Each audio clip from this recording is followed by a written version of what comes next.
Alright, Fighters, Sam Battlefields here. Thanks very much for joining me on this lovely journey into ecological dynamics and the constraint-led approach for grappling and jiu-jitsu. Again, thank you very much for joining me. I really appreciate this. So today I'm doing the second video back to back, but this morning I looked at K-guard for jiu-jitsu. K-guard for the constraint-led approach, because it is it can be used as kind of an open guard thing. And one of the main reasons why I decided to use K-guard today was because it is particularly challenging in that it is a more advanced guard, or a more advanced open guard, but more so I was also, I don't know if it's if I was trying to test my own self. I think part of it is I'm trying to test whether I'm going to learn from stuff like this as well, because I'd like to learn. I'd like to learn at the same time, and I feel like I am learning a heap while my students are learning. So I'll jump into it. One of the things I did today was actually talk about, was go into that I wanted to work on K-guard, and I tried to get the buy-in to start off with. I think I'd like to. I'm actually writing out quite a bit more at the moment as well, because I feel like I need to understand not necessarily. I've got an understanding of the theory. I want to write out the theory to connect with the practice that I know, so I can connect the practical stuff that I know with the theory. And then maybe if I understand the theory coupled with the practice, I can then explain it in a much better way, because at the moment I definitely feel like I'm rambling nonsense.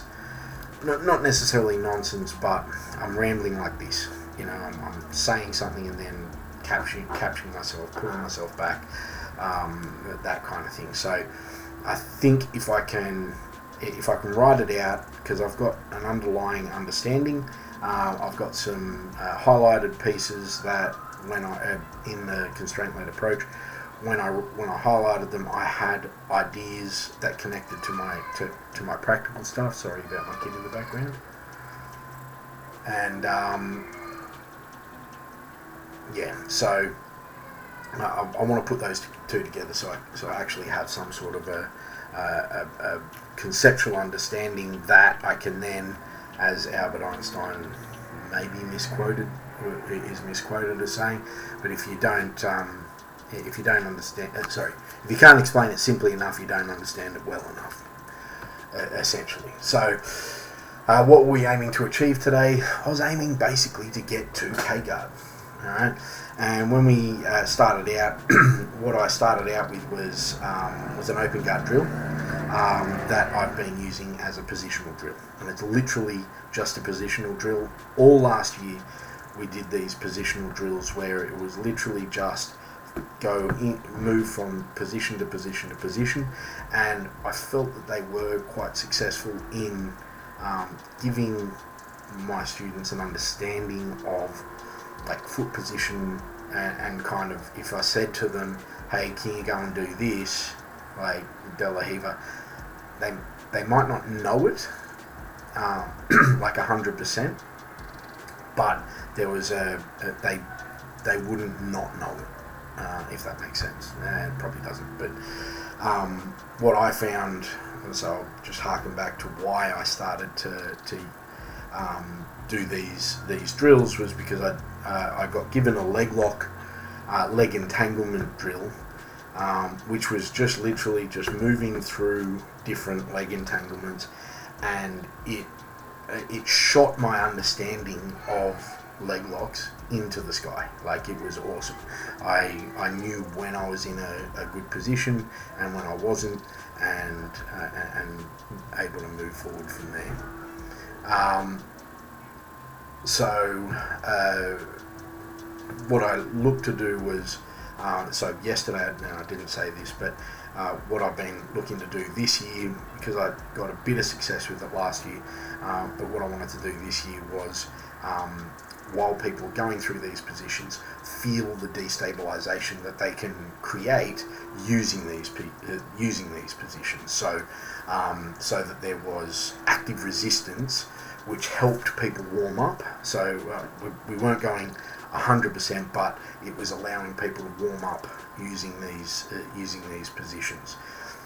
That was actually quite successful, and what I noted was we were just going through two positions, which were the tripod positions, and both of these, the first one, while they were doing it, I realised that the first tripod sweep, I could actually see that that it was exactly what I needed them to be doing for getting into K-guard in a game later on. So it was really cool in that respect. So I ended up like halfway through just saying, don't worry about the second one.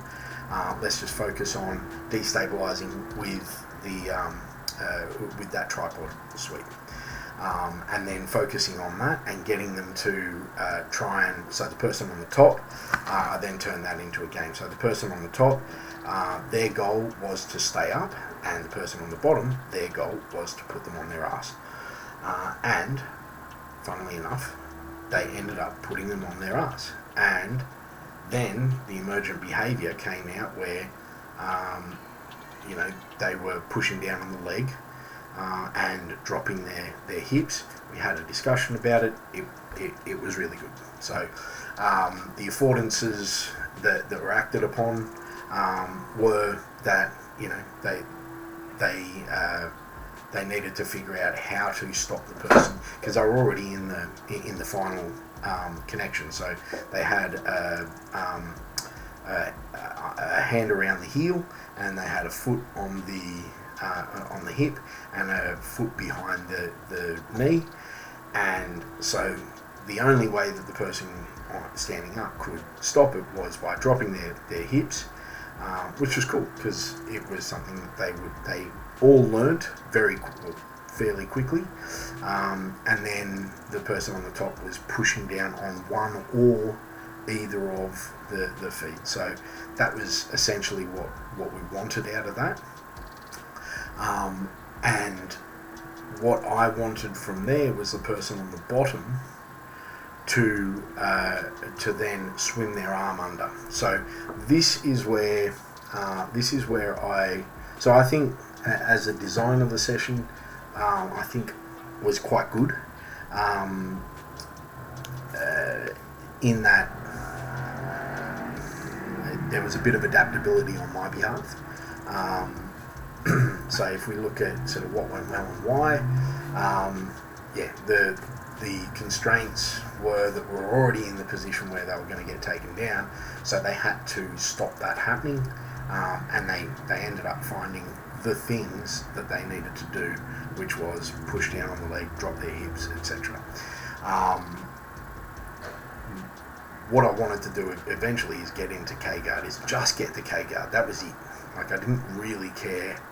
I didn't really sort of plan these other two things, but they came out of it anyway, which was, I assume that's kind of what this does anyway. We're meant to be finding these emergent behaviours, and they got we swapped over quite a bit this time. So there was 3 white belts in the mix, 1 purple belt, and I got in the mix where I could. So the next constraint was literally persons trying to, the person on the bottom, the whole aim of them is to get their arm, swim it under, and get the back of their elbow on the back of their knee, right? Here's where I probably put too much instructional constraints or informational constraints in. I was saying, and then get this leg, and it just didn't kind of work, right? But then I realised all I needed to say was you have to keep this foot on that hip and get this elbow underneath their leg. And without me, like, because I'd said, you know, you need to get your knee behind this. When I said this foot on that hip, that arm behind there, people were just self-organising around it, and it was like, oh, that's cool. And and then some of what so Aaron jumped in, like while Aaron was doing some stuff, he was then like directing people to pull the knee in, and you can do this in it. And I was like, yeah, that's cool, but don't worry about that for the time being. Let's just, all I want is to get there, all right? Because at this point they weren't experts, and I didn't want them, like Aaron was the expert, so that's something that he would do, but because he was with beginners, I just wanted them to get there, because from there I can then say there's a lot we can do from here because we have connection, blah blah blah. So overall that was good. What I could improve would be to simplify my constraints. So that's one of the biggest things that I think I took away from today, was simplifying the constraints. Yes, so that's what I said yesterday. A better way to do that would be try and like just figure out two of the most important sort of key things, and then the body will do the rest, right? And let them self-organise around it. That worked. So keep doing. I think the structure's good. Again, you know, like yesterday, I didn't plan as well as I could have.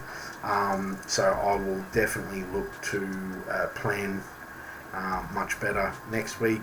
I have it's kind of like a picture coming into focus. So planning is a big thing for me that I need to do, which is what I'm going to change doing. Yeah, we're going to go from there. Anyway, thanks for joining me on my ecological dynamics and constraint-led approach for grappling and jiu-jitsu. I'm Sam Fields of Cornerstones. So here's another thing. Cornerstones Grappling Academy is coming. So look out, because we're going to be at the forefront of this revolution. So much love. Thanks for joining me. Peace.